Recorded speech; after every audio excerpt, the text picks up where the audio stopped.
Whenever someone says, I'm going to live somewhere where most other people consider crazy or where most other people don't understand, you're put into a couple of categories because that's what the general public likes to do. They like their human categories because that sounds like they know what they're talking about, like they know all the answers to why and where and how. And it's a great way for people to pretend they know something they don't. But the truth is, they don't understand and they never will. I've heard it all after telling people I'm moving to or I moved to Alaska, just like most people who live here or who moved here have heard as well. What exactly are you looking for? Why are you trying to get away from people? Are you trying to find yourself? If I had to answer these questions, my answers would be, I don't need to find myself. I wake up in the morning and look in the mirror and there I am. I'm not trying to get away from people, but I don't need a bunch of people around me to feel better about myself or to feel important or wanted. I don't need crowded stores and I don't need a bunch of traffic. And I prefer not to fight through crowds and to hear car noises and see inconsiderate people doing what they want with no regards to anyone else when I'm in and around nature. And if you demand I explain what exactly is it that I'm looking for, well, I know it's hard to believe, but I'm already happy, so I'm not looking for anything more than to continue being happy by being in a place that has what I want and to continue doing what I want to in life.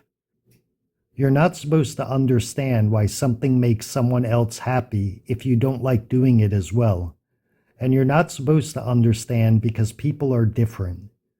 I don't want to live in a world where everybody thinks and wants the same things, or where everybody has the same hobbies and interests.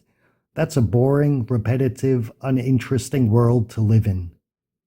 I particularly get a kick out of people who say things like, you will never make it in Alaska, or you're naive and have no idea what you're getting yourself into. And the reason I get a kick out of people who say things like this is talk like that always comes from people who have never lived in Alaska, who have never been to Alaska, or maybe visited Alaska for 1 or 2 weeks, more than likely in the summertime, but they still believe they know everything about Alaska. The other type of people who will say negative things like this to you are those living in Alaska but not originally from Alaska.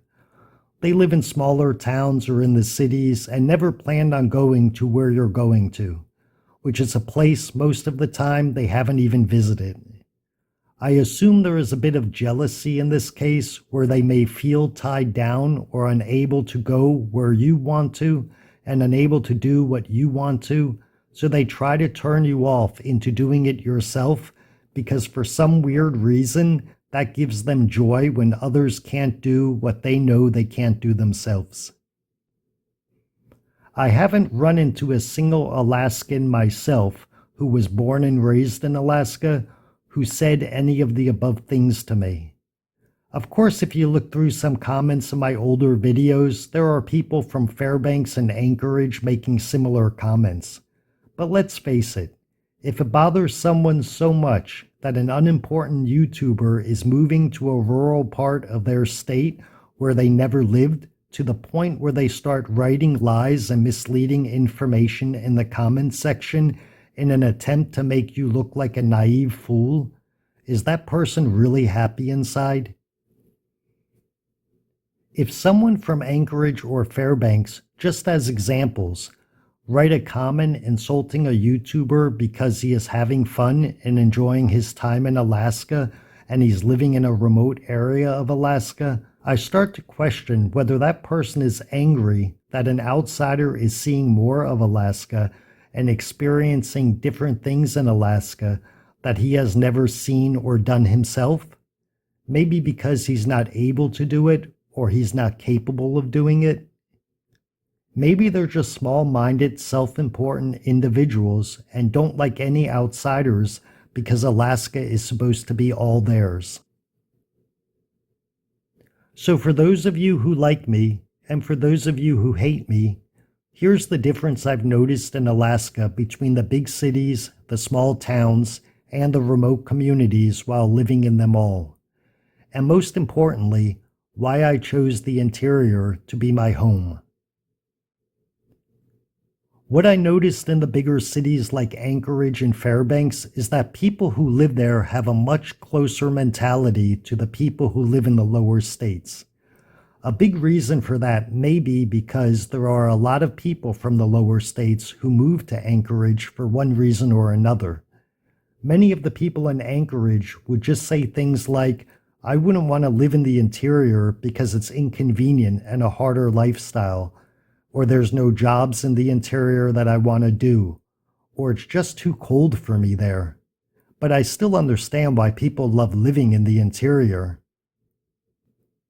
I felt like the smaller towns in Alaska were also very similar to the smaller towns in the lower states, where people were very proud of their little town. They were very friendly, but they were less likely to understand why someone wants to live even more remote and with an even more inconvenient lifestyle than they already have in their own small towns. Now, after living in smaller remote communities in Alaska, what I found was that if I had to compare it to anything else in the lower states, I would compare it to kind of like living in the countryside that is surrounded by forest and hundreds of miles away from any other town that has more than 500 people. When you first move to remote Alaska, you're already aware how far you are from everything else. But as time passes, you just develop a natural feeling of being so far from everyone else. And you do start seeing more clearly how unimportant you are as an individual in the whole picture, and that no one around really cares what you're doing or what you're not doing in life. Maybe you lose a little of that self-importance feeling. But you also do realize over time how lucky you are to be one of the few who gets to see all the natural wonders that you experience in remote Alaska. So why I chose to live in a smaller community in remote Alaska rather than in a larger city or in a smaller town was a pretty easy decision for me to make. For me personally, I would not move to Alaska to live in a bigger city. There's no point or reason for me to do that for myself.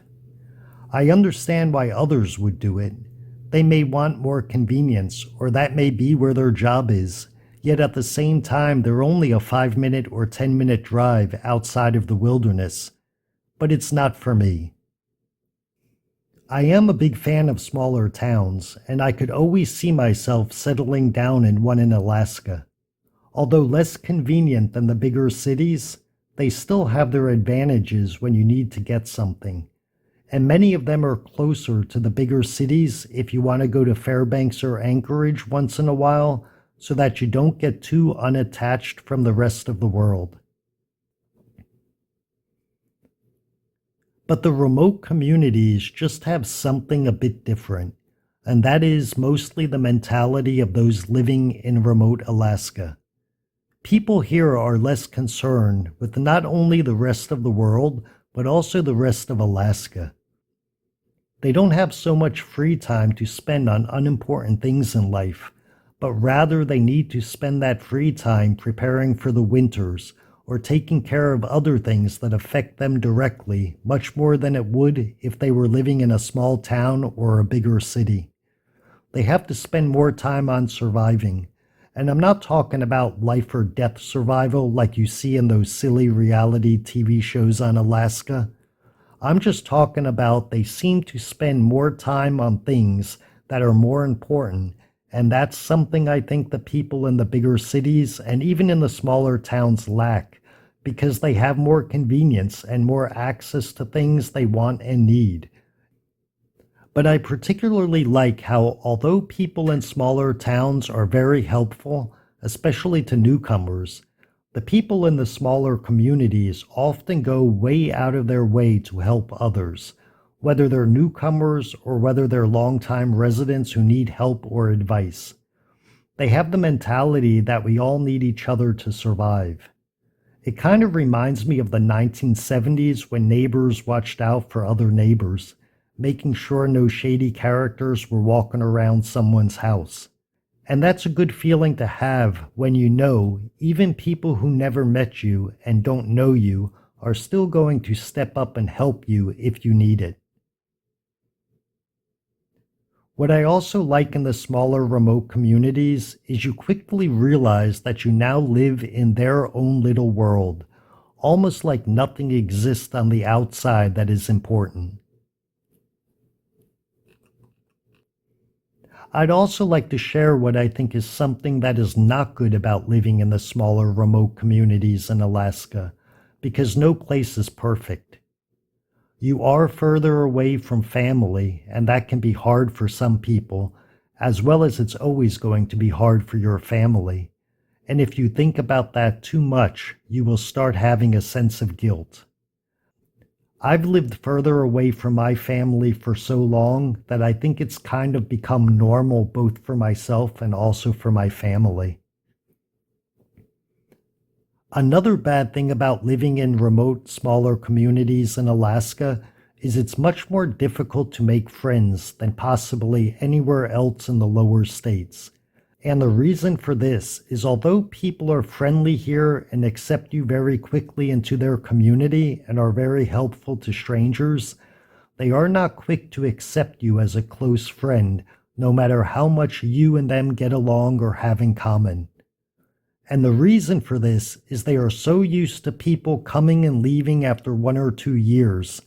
Nobody wants to make friends with someone who they may never see again after 1 year. They've all been through that and done it many times, and nobody likes losing good friends time and time again.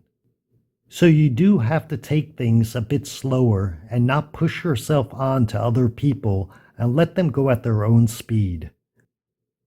Eventually, when people start realizing that guy or that girl is not going to leave, but is going to stay here long term or forever, you will eventually have friends like you would in any other place you live. Now it's time for me to go. Not because I need to find myself, but I need to find my tacos. You're never lonely if you have tacos around.